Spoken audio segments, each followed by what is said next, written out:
Podemos dar continuidade aí?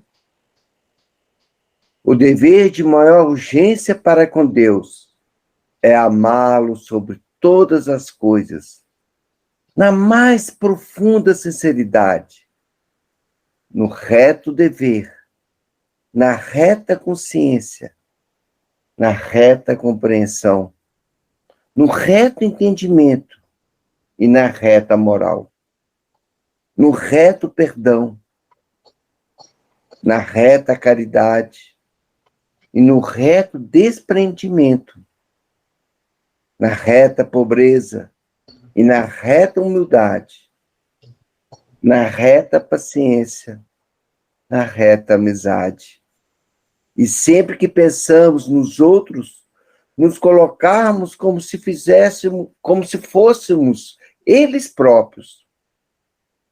O mais que precisarmos do dia a dia, o mais de que precisarmos no dia a dia, virá como inspiração para nos moldar, como se fôssemos instrumentos da divindade, andando no mundo.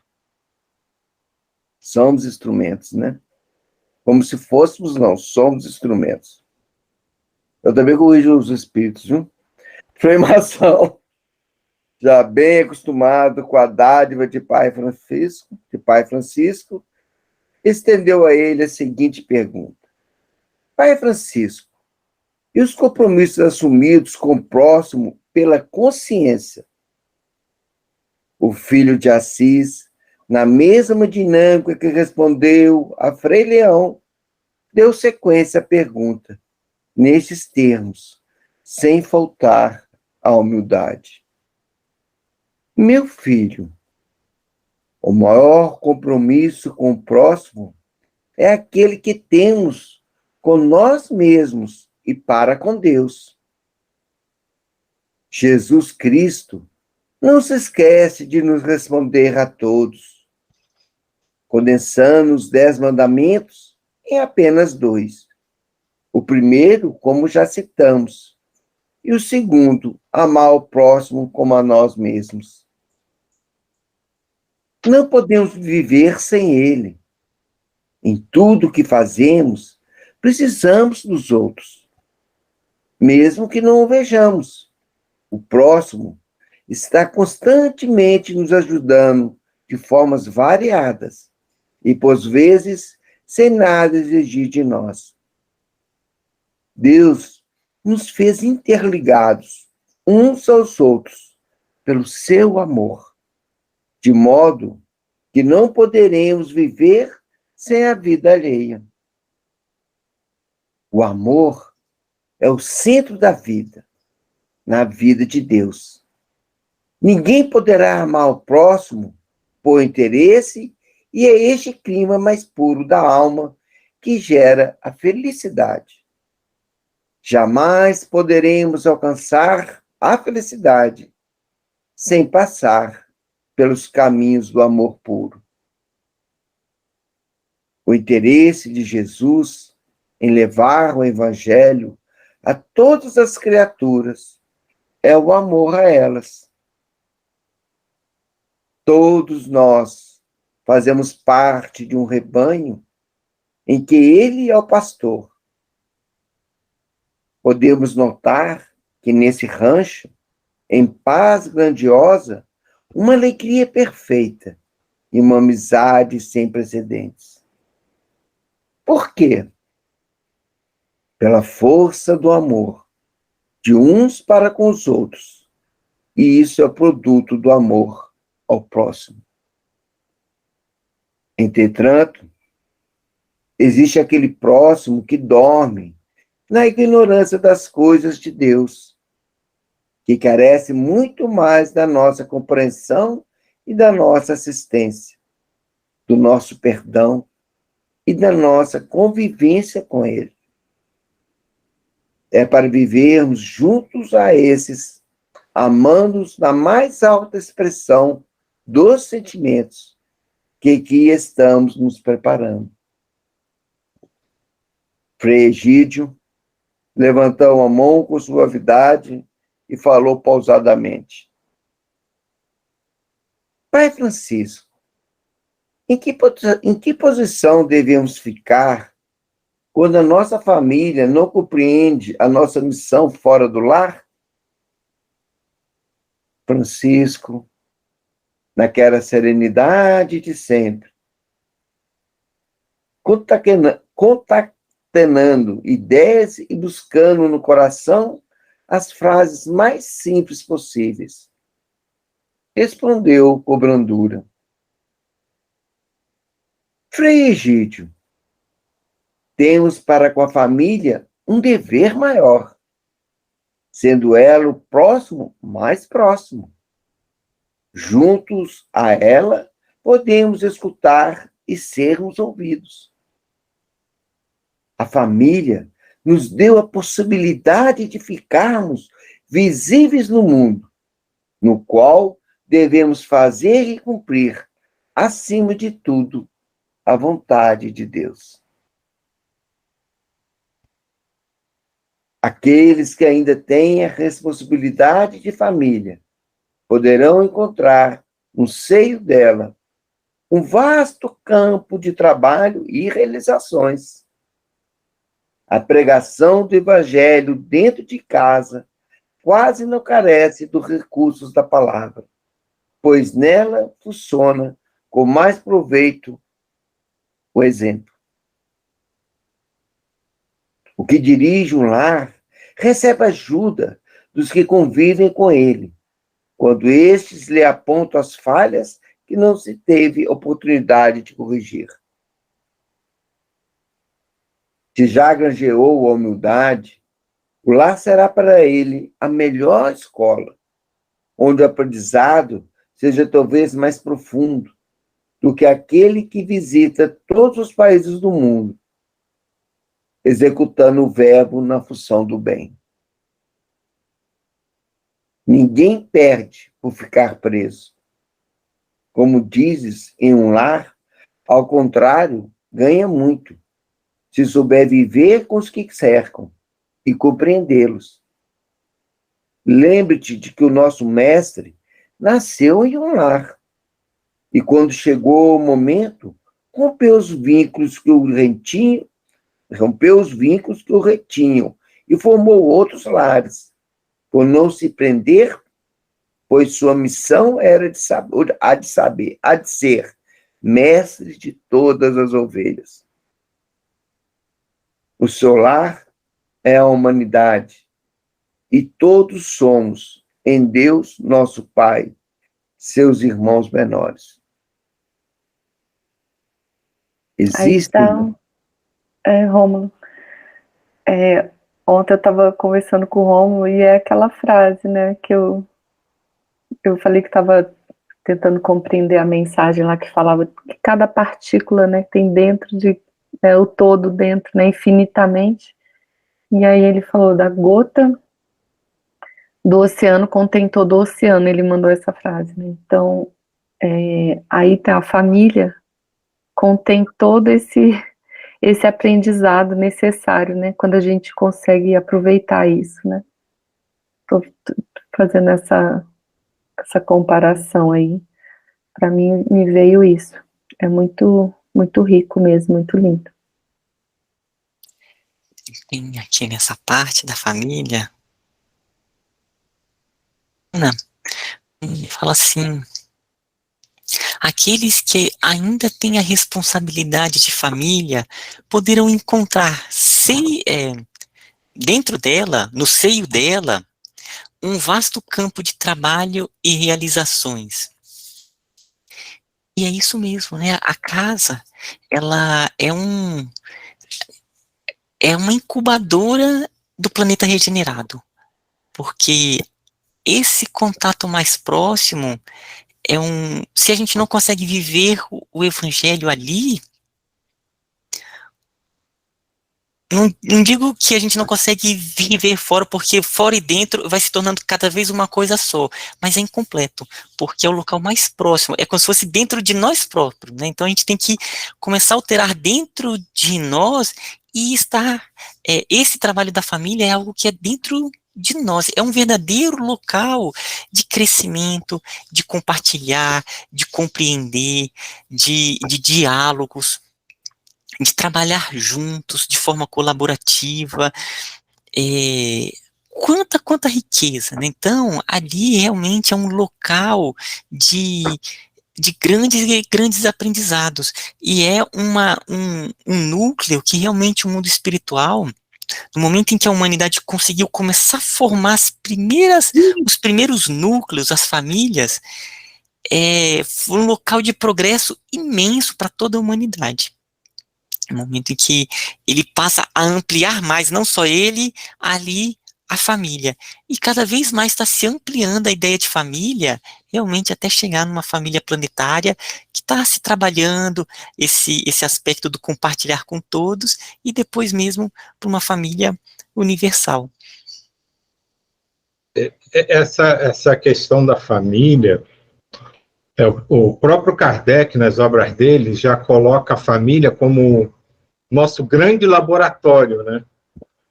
É onde a gente vai começar a colocar tudo que a gente começou a aprender em teste, realmente. É na família. Então, a ideia inicial de família era aquela ideia de família terrena, né? Meu pai, minha mãe, meu irmão, meu tio. E aí aquilo foi crescendo. Aí ali começou como os laboratórios que a gente vibra tanto de visitar no nosso momento atual. A família começou como isso. E é o nosso grande laboratório, onde a gente vai colocando todo o nosso aprendizado em prática. E conforme esse aprendizado vai crescendo, as percepções de família vão se modificando também. E daí vai surgindo essa ideia da família cada vez mais ampla, sem barreiras, até a coisa evoluindo a família cósmica, né? A gente vai perdendo aquela noção de quem é minha família? Minha família é meu pai, é minha mãe, é o meu irmão. E até a gente chegar naquela famosa frase de 2000 e lá vai fumaça de anos: mulher, quem é o teu filho? João, quem é a tua mãe? Então, quer dizer, esse sistema de família, como a gente começou a conhecer, tende a se extinguir. E a gente passa a entender que família é absolutamente tudo que existe ao nosso redor. O Rômulo cedo estava falando da pedra, né? Gente, a gente começou do mais simples. A gente já foi pedra, já foi planta, já foi bicho inferior, já foi parasita, até chegarmos na forma humanoide, e sei lá, mais para frente, se a gente precisar reencarnar por algum motivo, o que nós seremos. Mas isso é a grandiosidade no universo. Nós somos todo o universo ao mesmo tempo. Temos a experiência de todos os seres do universo. E cada um vai se completando até se tornar o próprio universo. E isso, para mim, é a ideia da família que está se formando, que a gente está começando a aprender. Desculpa. Pode falar, Diva. Não, eu acho assim, eu vendo isso, eu vejo a responsabilidade, eu volto um pouquinho antes nas nossas relações familiares mesmo, porque às vezes, eu me lembro assim, várias situações, né, quando criança, e hoje eu passo por isso também, quando você é criança, adolescente, você não tem essa percepção, você é membro da família, você não tem uma participação, você não tem uma percepção tão grande dessa participação. Hoje, como mais velha, eu vejo a minha participação familiar. A responsabilidade de como trabalhar tudo isso dentro da família, como o Ismael colocou e tudo, porque a gente é exemplo, né? Como você está dentro da sua família. Porque, às vezes, a gente consegue ter um relacionamento muito melhor fora da família, né?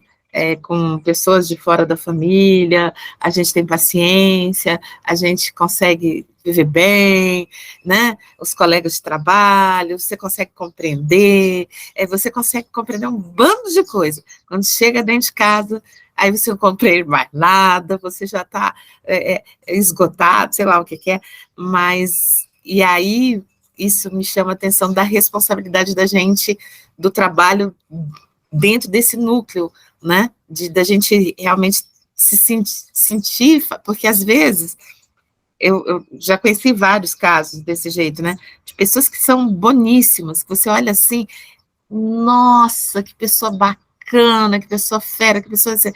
E dentro do núcleo familiar, quando você vai ter contato, você vai conhecer, às vezes a pessoa fala, não, mas essa pessoa é tão difícil dentro da família.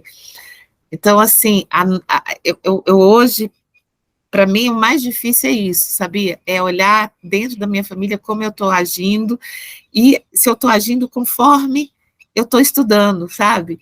Se eu estou agindo conforme... porque é muito difícil. Dentro da família, eu acho muito difícil, assim, quando você vê, você já escapuliu, você já falou mal eu estou falando assim, gente, da minha, né? Eu estou falando da minha família. Eu tenho uma família muito grande. Então, quando você viu, você já falou, fulano fez isso, ou ciclano fez aquilo. E aí a paciência foi embora, a irritação veio, e aí você fala assim, gente, mas eu estava estudando lá. E aí, lá fora, você consegue ser melhor, vamos dizer, entre aspas. Você falou a chave, né? E é o que a gente está lendo aqui, Francisco. Lá fora você compreende todo mundo. Chega dentro de casa, você fala assim, ninguém me compreende. Aqui ninguém me compreende. Lá fora você compreende todo mundo. Então, se eu vou fazer que eu compreenda mais, você é compreendido. Então, quando você compreende, você é compreendido. Como em casa você quer que os outros que te compreendam, né? Mas é normal, né, gente? É uma grande escola. Mas entrando numa dimensão maior ainda aqui, eu vou agradecer mais uma vez o Ismael. Numa mensagem que ele mandou atrás aqui no grupo. No grupo ele mandou, quando ele no irmão Vitor. Ele pôs a coisa no Google Drive, né? As palestras lá. E como é que ele começou o texto? Querida família.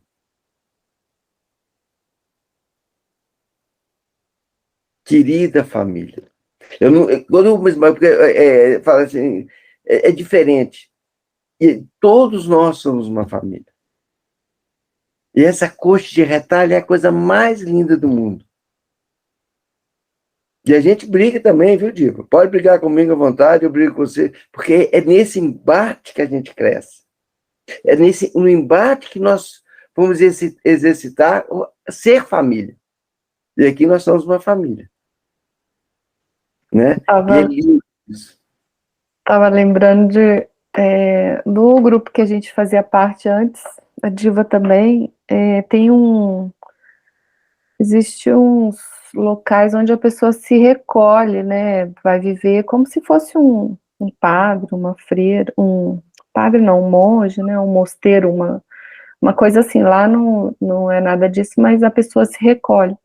E aí a gente fazia retiros lá nesses locais, né, e aí o pessoal perguntava, você não tem vontade de vir para cá? Aí eu falava assim, mas aqui é a mesma coisa que se eu estivesse em casa, eu tô vendo elas têm que levar o lixo lá fora, elas fazem um trabalho de assistência aqui, tem dentista, tem não sei o que, elas convivem com toda a sociedade. Eu falei, eu não vejo diferença na vida que eu tô levando para essa aí. Então, não adianta o lugar que você tá, né? Às vezes achar, eu vou me retirar, não tem jeito. Essa experiência que a gente tem que viver aqui é para viver aqui, são oportunidades. E se você, por acaso, fez uma escolha dessa de ir para um mosteiro, para um lugar desse, pode saber que lá vai estar seu calo. Do mesmo jeito, né? Mas lá é um lugar sagrado, né? O mosteiro é um lugar sagrado, né? Claro, mas... Então, vamos lá e vai ficar mais tranquilo, porque lá é um lugar sagrado. Tem lugar mais sagrado do que a nossa casa? Gente, depende de como você lidar com o resto dos seus familiares. Essa é a questão. Pode ser um lugar sagrado ou pode ser um verdadeiro inferno. Ô Silvia, aí tem um lugar, tem uma mãe que chegou para o psicólogo, a mãe, o pai, não sei como é que é a história, vocês vão conhecer, é uma história antiga. Que reclamou que ela tinha uns filhos, que era uma bagunça a casa dela, que não sei o que ela não aguentava mais. Aí eu falei, põe um bote dentro de casa. Um bote põe. Aí voltou lá e tal, como é que tá aí? Não, mas o bode é muito... Põe outro bode lá. Aí, nossa, tira o bode. Voltou a reinar a paz, né? Acabou o problema, É isso que a Diva está dizendo. A gente vê mais as dificuldades do que as facilidades. A gente sempre, principalmente dentro da casa da gente, né? A gente chega assim, vamos dar o exemplo, eu chego para a Claudinha, né? Lá, a gente lá fora, o Rômulo é santo, o Rômulo é bonzinho, eu tenho falando de ser bonzinho mesmo. E na empresa, eu não lido mais com os funcionários e tudo. Porque eu tenho uma pessoa para lidar, porque tudo que eles pedem já sabe que consegue, né? Então, eu falo, Rômulo, não peça, você não pode, ninguém pode pedir nada para o Rômulo, senão o Rômulo estraga os filhos, né?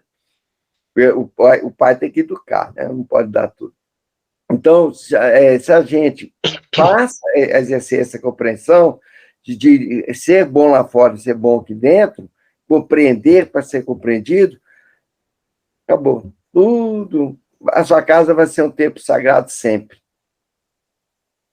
Mas por isso que nas primeiras perguntas que Kardec fez, os espíritos já deixaram bem claro. Quer um lugar para aprender? Então presta atenção em quem está no teu lado, ali do ladinho mesmo, que são eles que vão ser os seus grandes professores.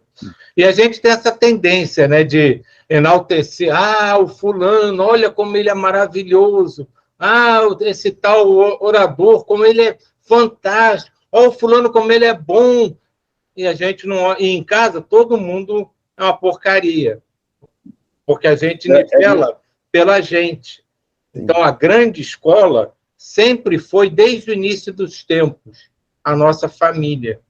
E a gente não entende isso porque a nossa família, normalmente, são aquelas pessoas que a gente vem se estapeando desde sei lá quantos séculos, que vem um falando mal do outro, um querendo derrubar o outro, um querendo destruir o outro, e assim a gente vai, peraí, então vamos todo mundo junto de novo para ver se dessa vez você aprende. Ei, não aprendendo dessa vez. Então vamos todo mundo de novo para ver. Aí não só foi família, me livrei dele. Não, então tu vai casar com ele mais à frente para voltar tudo de novo e ver se eles aprendem. E assim vai, e não tem para onde correr.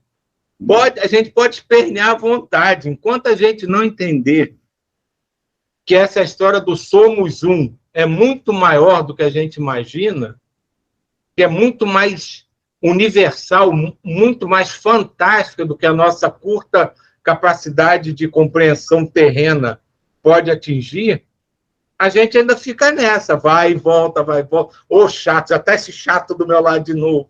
E assim vai. Mas dá uma chave, né? Substituir a crítica pela compreensão. Lembrar sempre de Francisco. E lembrar sempre que a nossa casa é a coisa mais sagrada do universo. É o nosso templo. Como o nosso corpo é o nosso templo, tem que cuidar dele, né? Como os nossos amigos são nossos irmãos. Rômulo, fala de novo da crítica que tu disse. Da crítica? Não sei o que eu falei. A gente critica, em vez de lugar de criticar, é compreender. Porque o oposto da compreensão é a crítica, né? Quando eu critico fulano, critico ciclano, eu não estou vendo o lado bom do fulano, o lado... É muito fácil criticar qualquer um. Como é muito mais fácil amar. Eu costumo dizer, gente, que ofender Deus é muito difícil. Você tem que fazer um esforço muito grande para ofender Deus. Agora, para agradar a Deus, é tão simples. É só amar o outro como a ti mesmo. E toda vez que a gente critica, porque a gente não está vendo, não está compreendendo o outro, não está buscando a compreensão. Eu sou muito crítico, viu, gente? Eu sou crítico demais até. E todo mundo fala, calma. Mas é o amor. Então, paramos aqui, né? Só mais uma coisa, a gente fala muito, assim, uma das coisas que eu tento fazer é tentar compreender, compreender o outro, passa às vezes por entender toda uma história dessa pessoa, para, pelo menos, Aí, toda vez eu falo, o racional meu, eu preciso compreender a pessoa, eu preciso entender o quadro da pessoa. Então, por exemplo, X pessoa é assim, vai lá, eu estudo, não, mas olha a vida, olha isso, olha aquilo, passou por, então ela age assim, isso. E tem situações nas quais você chega dentro da casa, em que há condições físicas, Deus coloca a gente assim, em situações bem peculiares, vamos dizer assim, né? Quando você tem determinadas situações que são condições das quais você não pode mudar, né? Vamos dizer assim, um bem simples assim, uma pessoa que tem o transtorno de déficit de atenção com hiperatividade em grau grande, né? E que você começa a ficar irritada com a pessoa, porque a pessoa não lembra de fazer a coisa, a pessoa passa dos limites, o tempo todo você vive uma situação dessa. E o tempo todo você teria, em tese, que exercer essa paciência, essa compreensão, isso e aquilo. Mas tem horas que você tem que voltar de balançar a pessoa e falar, pelo amor de Deus, pensa assim, pensa assado, assim é melhor, assim não é. Não porque você acha que é melhor, mas porque é o que vai fluir melhor. Mas aí a pessoa não consegue ter essa compreensão, às vezes. É difícil a gente ter essa... Por isso que eu acho que é um laboratório grande mesmo, porque é o exercício do exercício, né? Sim, o Diva tem um ditado que fala: Deus dá o frio conforme o cobertor. Se você está com essa pessoa, é porque você é a pessoa certa de estar com essa pessoa, para compreender, para amar.